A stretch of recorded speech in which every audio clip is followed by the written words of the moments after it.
आज के इस कार्यक्रम में आपका फिर से एक बार स्वागत है।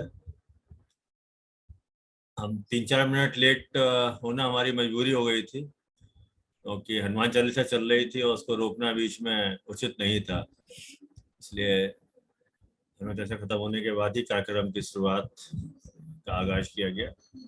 मैं पंडित प्रेमेंद्र जी से अनुरोध करूंगा, तो सबके प्रिय है, हमारे तो खास तौर से बहुत प्रिय हैं, कि आज इस कार्यक्रम की शुरुआत मंत्रोच्चार के साथ करें, ताकि सबके साथ वही ऊर्जा बनी रहे जो कल भी थी। पंडित प्रवीण जी। जय गणपति की।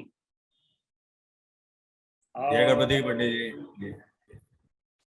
गजाननं भूतगणाधिसेवितं कपेत्थजम्बूफलचारुभक्षणम् उमासुतं शोकविनाशकारकम् नमामि विघ्नेश्वरपादपङ्कजम्। या देवी सर्वभूतेषु बुद्धिरूपेण संस्थिता नमस्तस्यै नमस्तस्यै नमस्तस्यै नमो नमः। क्योंकि ये हमारा 17 नक्षत्रों पर आधारित है, तो आज हम 9 नक्षत्रों के मंत्र का वाचन करेंगे। एक्चुअली क्या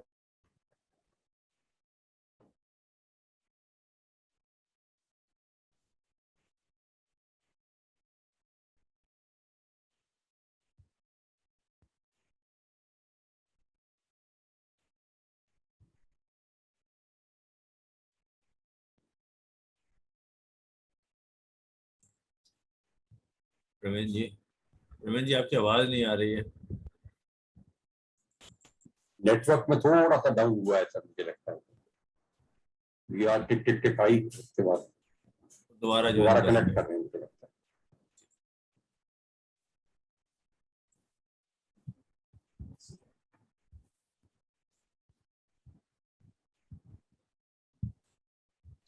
नमस्कार सर। नमस्कार।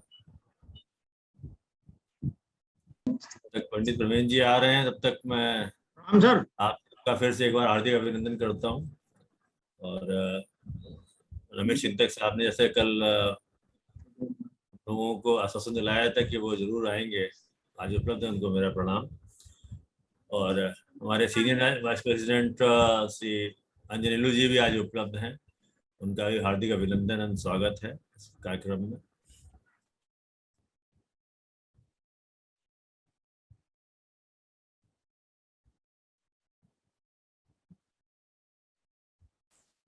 लगता है अभी समय उचित नहीं आया था, इसलिए पंडित प्रवीण जी के नेटवर्क डाउन हुआ है, ताकि बाकी लोग ज्वाइन कर लें।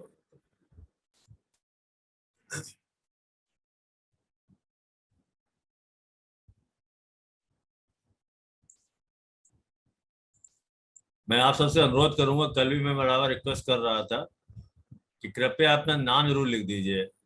किसी का नंबर लिखा हुआ आ रहा है, किसी का रेडमी फोन, आईपैड, आईफोन, तो पक्का ये होगा कि आप लोग नहीं चाहेंगे कि आपको रेडमी फोन से बुलाया जाए या आईफोन से बुलाया जाए।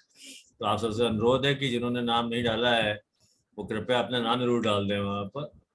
और अगर आपने अगले 10 मिनट के अंदर नाम ही डाला, तो दंडाधिकारी होने के नाते आज सूर्य का दिन भी है, तो थोड़ा सा न्यायप्रिय होना चाहिए। मैं उन लोगों को मीटिंग हॉल से बाहर कर दूंगा, वो नाम अगर लेके आएंगे तो बेहतर रहेगा, क्योंकि अनजान व्यक्ति को मालूम नहीं पड़ा हम किससे बात कर रहे हैं। जी बिगड़े साहब। स्पोक टू पंडित जी, जी वहाँ पर नेटवर्क की काफी प्रॉब्लम है, लाइट चली जा रही है और कनेक्ट नहीं कर पा रहे हैं। तो उन्होंने बोला है कि वो टेलीपैथिकली मंत्रोच्चारण कर रहे हैं वहाँ पे, और कर दिया है, तो अपने शुरू कर सकते हैं टाइम पर बात करने के लिए। ठीक, धन्यवाद धन्यवाद। एक बार फिर से आप सबका स्वागत है, और जिन्होंने नाम नहीं डाले प्लीज उनसे अनुरोध है कि अपना नाम डाल दें, ताकि हम लोगों को खासों से मुझे मजबूर ना करें उनको मीटिंग हॉल से बाहर ले करने के लिए। बिना नाम के लोगों का थोड़ा सा मुश्किल हो जाता है वहाँ काम करने में। वहाँ पर आज की इस श्रृंखला में हमारे पास 4 वक्तव्य हैं। 4 वक्ता, पहले श्रीमती अनीता नारायण जी, दूसरे सुनील शर्मा जी, तीसरे चंद्रशेखर शर्मा जी नागपुर से हैं, और चौथे विश्वनाथ होला जी। जैसे जैसे ये वक्ताओं को मैं आमंत्रित करूंगा, आपको परिचय देता जाऊंगा। सबसे पहले प्रथम वक्ता हमारी श्रीमती अनीता नारायण जी हैं। आप में से कुछ लोग परिचित होंगे, कुछ लोग नहीं भी परिचित होंगे उनसे। श्रीमती अनीता नारायण जी ने ज्योतिष का अध्ययन एक लीगेसी के रूप में लिया है। इनके पिताजी श्री नारायण बिहार में आईकास के स्तंभ थे, और वो उन सदस्यों में से थे जिन्होंने आईकास की स्थापना की थी शुरुआत में। एक सम्माननीय नाम था उनका। अनीता नारायण जी का ये सौभाग्य रहा है कि उन्होंने अपने पिताजी के माध्यम से बहुत कुछ ज्योतिष में सीखा है, और उनकी बताई हुई विधाओं को वो आज अपने मुखारबिंद से आप तक पहुंचाएंगे वहां पर। ऐसे जिज्ञासु और ऐसे ज्ञानी व्यक्तियों को सुनना हमेशा अच्छा रहता है। अनीता जी को अभी इसी वर्ष आईकास के राष्ट्रीय उपाध्यक्ष या वाइस प्रेसिडेंट के रूप में सम्मानित किया गया है। इस समय अनीता जी राष्ट्रीय उपाध्यक्ष भी हैं। अनीता जी से अनुरोध होगा कि आज फोरम आपके पास है। हमने 40 मिनट का समय नियत किया है आपके लिए, और बाकी हरी इच्छा जितना आप समय लेना चाहेंगे। तो मैंने इस श्रृंखला में कोशिश की है कि मैं वक्ताओं को बीच में नहीं रोकूंगा, ताकि बाद में बड़ी शिकायतें मिलती हैं कि अच्छा बोल रहा है और आपने रोक दिया बीच में वहाँ पर। तो मैं अपने आप ही वक्ता अगर रोक लेता है तो ठीक है, अदरवाइज मैं नहीं रोकूंगा वहाँ पर। समय सबके पास है, जब तक सुनना चाहेंगे तो जब तक आप सुनाना चाहेंगे तो आपके पास। अनीता जी, आपका स्वागत है, और आप अपना वक्तव्य शुरू करें। नमस्कार। नमस्कार, धन्यवाद मुझे बोलने का मौका दिया जा रहा है, और प्रदीप चतुर्वेदी का विशेष धन्यवाद कि बार बार उन्होंने रिमाइंडर भी दिया कि मुझे बोलना है। इनफैक्ट थोड़ा सा बिजी शेड्यूल चल रहा था अभी मेरा, बिकॉज मेरी डॉटर का मैरिज है। तो मैं नक्षत्र के बारे में, जहाँ तक नक्षत्र का सवाल है, इतना बृहद यह सब्जेक्ट है नक्षत्र। इस पर मुझे बोला गया कि मुझे नक्षत्र अंक फल पर कुछ बोलना है। एंड वास्तव में नक्षत्रों पर आधारित भविष्यवाणी तो वैदिक काल से आरंभ हो गई थी, इसलिए इसे पहले वेदांत ज्योतिष भी कहा गया है। वेदों में इसका वर्णन है, और भारतीय ज्योतिष में राशियों से भी ऊपर नक्षत्रों का विशेष महत्व है। नक्षत्रों के ऊपर कई भविष्यवाणियां की गई हैं जो सटीक होती है। बाद में चलकर कृष्णमूर्ति पद्धति में नक्षत्रों पर बहुत ज्यादा ही ध्यान दिया गया है। हम सब लोग अभी आईकास में वी आर डूइंग इस पर रिसर्च, नक्षत्रों के ऊपर रिसर्च भी कर रहे हैं। नक्षत्र के आधार पर लोगों का कैरेक्टरिस्टिक्स एंड एवरीथिंग देखा जाता है। नक्षत्र का उत्पत्ति संस्कृत के शब्द से हुआ है, जिसमें नक्षत्र एक परिभाषा ये कि नक्षत्र मतलब जो न चलता हो, जो चलायमान नहीं है। ग्रहों और तारों, मतलब ग्रहों और नक्षत्रों में भेद यही है कि ग्रह चलते हैं, चलायमान है, लेकिन नक्षत्र चलते नहीं है। उनमें से ही नक्षत्र में ही एक सूर्य को भी, जो सौर मंडल का मुखिया, उसे भी हमें तारा और नक्षत्र के रूप में जानते हैं। तो नक्षत्र इतना अधिक महत्वपूर्ण है भारतीय ज्योतिष में। व्यक्ति के जन्म पर व्यक्ति का जन्म नक्षत्र डिसाइड किया जाता है। चंद्रमा जिस राशि में रहती है उस राशि का नक्षत्र को व्यक्ति का नक्षत्र माना जाता है। जहां तक नक्षत्र अंग फल का सवाल है, काल पुरुष की कुंडली में जैसे सभी भाव, राशि, ग्रह आदि को स्थापित किया गया है, वैसे ही नक्षत्रों को भी स्थापित किया गया है। तो वैसे गणना के रूप में अश्विनी नक्षत्र से गणना आरंभ होती है, बट जैसा कि शास्त्रों में कहा गया है कि कृतिका के का स्वामी सूर्य है, तो पहला नक्षत्र गणना हम सूर्य से, कृतिका से ही आरंभ होता है। और सूर्य जो है, हमारे कृतिका जो नक्षत्र है वो सूर्य का नक्षत्र है, और उसका प्रभाव हमारे सिर पर होता है। तो अगर कृतिका नक्षत्र किसी भी जन्म कुंडली में कृतिका नक्षत्र पाप प्रभाव में है, पाप ग्रह कृतिका नक्षत्र में है, या जातक का जन्म नक्षत्र कृतिका है और वो पाप ग्रसित है, तो ऐसे ऐसे ये में सिर से संबंधित समस्या उत्पन्न होती हैं। तो उसी प्रकार अन्य अन्य नक्षत्रों को भी दिया गया, जैसे हम सभी नक्षत्रों के बारे में थोड़ा थोड़ा बताना चाहेंगे। रोहिणी चंद्रमा का नक्षत्र है, इसका प्रभाव माथा यानी कि ललाट के ऊपर दिया गया है। तो अगर रोहिणी नक्षत्र पीड़ित होता है तो हमारे माथे से संबंधित समस्या उत्पन्न होती है, ललाट से संबंधित समस्या उत्पन्न होती है। मृगशिरा मंगल का नक्षत्र है, इसका प्रभाव हमारे भावों पर दिया गया, आईब्रोज पर दिए गए। तो उससे मृगशिरा अगर पापग्रसित होंगे तो मृगशिरा नक्षत्र पापग्रसित होने पर हमारे भावों पर एडवर्स इफेक्ट आता है, उससे संबंधित समस्या उत्पन्न होती है। पुनर्वसु बृहस्पति का नक्षत्र है, इसका प्रभाव सीधा हमारे नाक पर होता है। पुष्य नक्षत्र शनि का नक्षत्र माना गया है, इसका प्रभाव हमारे चेहरे पर है।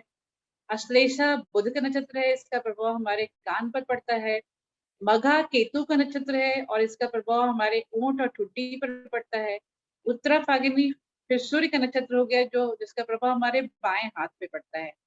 हस्ता चंद्रमा का नक्षत्र है, जिसका प्रभाव हमारे हाथों की अंगुलियों पे पड़ेगा। और चित्रा मंगल का नक्षत्र है, जिसका प्रभाव गर्दन या कंधे के गले पर पड़ता है, गले के ऊपर, गर्दन नेक के ऊपर पड़ता है। और हस्ता के बाद हो गया चित्रा। स्वाति नक्षत्र जो है वो राहु का नक्षत्र है और उसका सीधा संबंध हमारे फेफड़ों पर है। तो स्वाति नक्षत्र अगर पीड़ित होता है तो फेफड़ों से संबंधित हमारी समस्या उत्पन्न होती है। खास करके अभी कोरोना के समय में मैक्सिमम फेफड़ों से संबंधित समस्या उत्पन्न हो रही है। अब इसको हम कालपुरुष अंग पर तो देखेंगे और हम इसे गोचर पर भी हम लोग इस्तेमाल कर सकते हैं कि फेफड़े से संबंधित नक्षत्र है ये स्वाति। तो स्वाति से संबंधित स्वाति नक्षत्र से संबंधित क्या समस्या उत्पन्न हुई, जो ये कोरोना में फेफड़े के ऊपर हमारा ये इन्फेक्शन और फेफड़े से संबंधित हमारी समस्याएं उत्पन्न हुई थी। इनफैक्ट नक्षत्रांगफल is the subject of all research and यहाँ पे बहुत विद्वान हैं, हमारे स्टूडेंट्स हैं, सब इस पर रिसर्च करें और इस पर जो भी शास्त्रों में कहा गया है उसको आगे लेकर आए, वो ज्यादा अच्छा है। स्वाति के बाद विशाखा नक्षत्र है, जो बृहस्पति का नक्षत्र है, वो हमारे वक्ष स्थल पर पड़ता है इसका असर।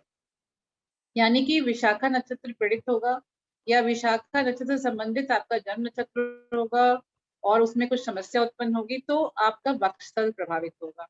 अनुराधा नक्षत्र शनि का नक्षत्र है और इसका प्रभाव हमारे उदर पर पड़ता है। ज्येष्ठा बुध का नक्षत्र है, इसका प्रभाव हमारे वक्ष के नीचे का दाएं हिस्से पर होता है। मूला केतु का नक्षत्र है, इसका प्रभाव वक्ष के नीचे के बाएं भाग पर होता है। मतलब ज्येष्ठा वक्ष के नीचे के दाएं और मूला वक्ष के नीचे के बाएं भाग पर उसका इफेक्ट आता है। तो इसके बाद आ गया पूर्वाषाढ़ा, जो शुक्र का नक्षत्र है, इसका प्रभाव हमारे पीठ में कहा जाता है कि पृष्ठ भाग पर पड़ता है, पीछे के हिस्से पर पड़ता है। उत्तराषाढ़ा सूर्य का नक्षत्र है, जो हमारे लोअर बैक, कमर को प्रभावित करता है। कमर का पेन या जो भी होता है वो उत्तराषाढ़ा नक्षत्र अगर पाप ग्रह से युक्त हुआ या पाप ग्रह से प्रभावित हुआ तो उसमें वैसे केस में लोअर बैक का पेन वगैरह, लॉम्बिगो पेन सब जो होता है वो सब आजकल जो सबसे अधिक विशेषकर स्त्रियों में काफी ज्यादा कमर का पेन, और आजकल बैठकर काम करने का जमाना है तो ये इस पर थोड़ा सा गौर कर पाना होगा। हाँ, अब उत्तराषाढ़ा नक्षत्र के बीच में एक अभिजीत नक्षत्र भी आता है, तो हालांकि इसको इस लिस्ट से निकाल दिया गया है, लेकिन अभी वर्तमान ज्योतिष शास्त्री इसको नहीं लेते, बट फिर भी पुरातन ज्योतिष में, वैदिक ज्योतिष में अभिजीत मुहूर्त पर को भी नक्षत्र अंगफल में शामिल किया गया है। इसमें बताया गया है कि मस्तिष्क, ब्रेन पर अभिजीत नक्षत्र का इफेक्ट आता है। फिर श्रवणा चंद्रमा का नक्षत्र है, इसका हमारे गुप्तांगों पर आता है। धनिष्ठा मंगल का नक्षत्र है, इसका प्रभाव हमारे गुदा पर आता है। धनिष्ठा मंगल का नक्षत्र है और इसका प्रभाव हमारे गुदा पर आता है। फिर सतभिषा आ गया, राहु का नक्षत्र, वो हमारी जांग, दाई जांग, राइट थाइस पर आता है। पूर्वाभाद्र गुरु का नक्षत्र है, इसका प्रभाव हमारे बाएं जांग पर आता है। उत्तरा भाद्रपद शनि का नक्षत्र है, इसका प्रभाव पिंडली के अगले हिस्से पर आता है। रेवती बुध का नक्षत्र है, इसका प्रभाव एड़ी या घुटनों पर बताया गया है। रेवती नक्षत्र में घुटना प्रभावित होता है। अब इसके बाद फिर रेवती खत्म होने के बाद साइकिल में फिर हम ऊपर चले जाते हैं। अश्विनी नक्षत्र आता है हमारे पैरों के ऊपरी भाग, इसका अधिपति केतु है अश्विनी नक्षत्र का, और इसका प्रभाव हमारे पैरों के ऊपरी भाग यानी कि तलवों के ऊपर, तलवा है उसके ऊपर के हिस्से पर आता है। इसके बाद नेक्स्ट है भरणी नक्षत्र। तो भरणी नक्षत्र शुक्र द्वारा अधिपति है, इसका प्रभाव तलवों के नीचे लोअर तलवा पर आता है।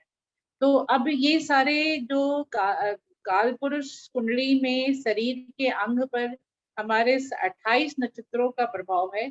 27 के अलावा अभिजीत मुहूर्त का भी इफेक्ट डाला गया है।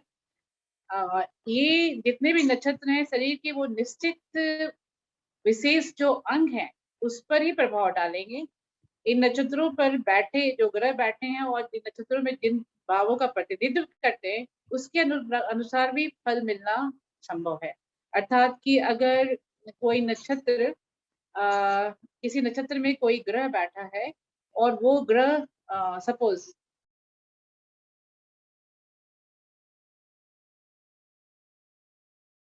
मैम आप म्यूट हो गई हैं।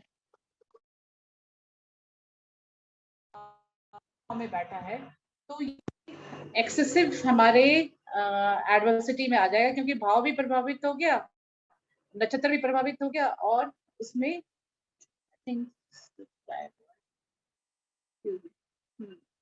तो इस तरह से हम और उसको डिटेलिंग करके देख सकते हैं कि कौन सा ग्रह उस नक्षत्र में, जो नक्षत्र मान लीजिए शुक्र चला जाता है, जैसे आप देख रहे हैं रिप्रोडक्टिव ऑर्गन्स गुप्तांग, और उसमें शुक्र ही एप्लिक्ट हो गया, शुक्र ही चला गया है, शुक्र आपका ग्रह है जो उस नक्षत्र में चला गया और पाप ग्रह से संबंध स्थापित कर लिया है, तो ऐसे केस में और एक्यूट हो जाता है।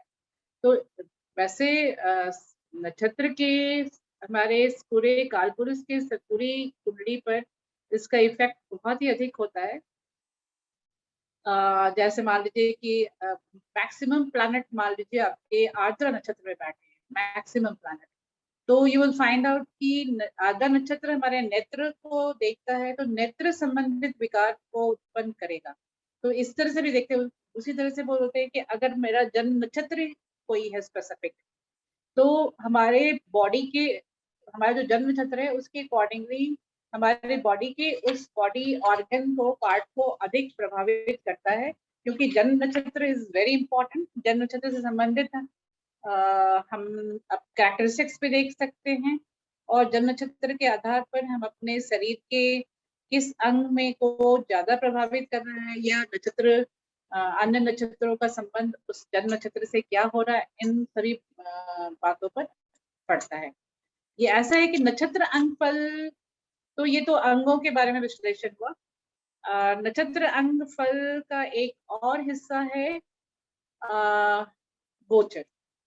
हम लोग गोचर में सभी लोग जानते हैं कि गोचर में शनि और गुरु या फिर एनी मैलेफिक प्लैनेट का किन किन नक्षत्रों से गोचर होता है, अकॉर्डिंगली हमारे नक्षत्र शरीर के किस अंग पर, नक्षत्र अंग पर जा रहे हैं, उसके अकॉर्डिंगली शुभ अशुभ, धन हानि, मृत्यु वगैरह वगैरह डिसाइड होता है। तो नक्षत्र अंग फल का एक एरिया वो भी है। वन एरिया इज नाटल हॉरोस्कोपी, जो जातक के जन्म कुंडली पर देखा जाता है। दूसरा एरिया है गोचर। गोचर में भी नक्षत्र अंग फल को विश्लेषण किया गया है। उस पर भी मैं अभी बहुत ज्यादा समय लेना नहीं चाहिए, बल्कि मैंने प्रदीप जी से बोला था कि मैं तो 10-15 मिनट ही बोलकर, ज्यादा भी मैंने प्रिपेयर भी नहीं किया है, और ज्यादा मैं बहुत ज्ञानी लोग बैठे उन लोग को समय देना चाहती हूँ, मैं भी बहुत ज्यादा भी समय नहीं लेना चाहती हूँ। तो बस इतना ही कहकर मैं आप लोगों से विदा चाहूंगी कि नक्षत्रों पर विशेष ध्यान दें। अभी आज जो विद्यार्थी पढ़ाई कर रहे हैं वो ज्यादातर भाव, ग्रह, कालपुरुष अंग आदि पर विचार करते हैं, लेकिन हमारे ग्रह, हमारे भावाधिपति किस नक्षत्र में बैठे हैं, उस नक्षत्र के स्वामी कौन है, इनका प्रभाव हमारे जन्म कुंडली पर बहुत ही अधिक पड़ता है। और ये एक रिसर्च का सब्जेक्ट है। अभी बहुत अच्छा लग रहा है कि अभी सभी लोग विद्वान यहाँ सारे बैठे हैं, जो कि नक्षत्रों पर कल से चल रहा है। काफी इस पर विचार विमर्श बहुत अच्छा लगा सब लोग को सुन करके। और मैं चाहूंगी कि बाकी सब लोग बोले और बताएं अपने नक्षत्रों के बारे में, अपने अपने मतों को दें। मैं सुनना चाहूंगी। इस पर ही मैं विदा चाहती हूँ। पटेल जी, नमस्कार। नमस्कार अनीता जी। सुनील शर्मा जी, आपकी बैटिंग जल्दी आ गई है। आपको उम्मीद नहीं होगी इतनी जल्दी बैटिंग आएगी आपको।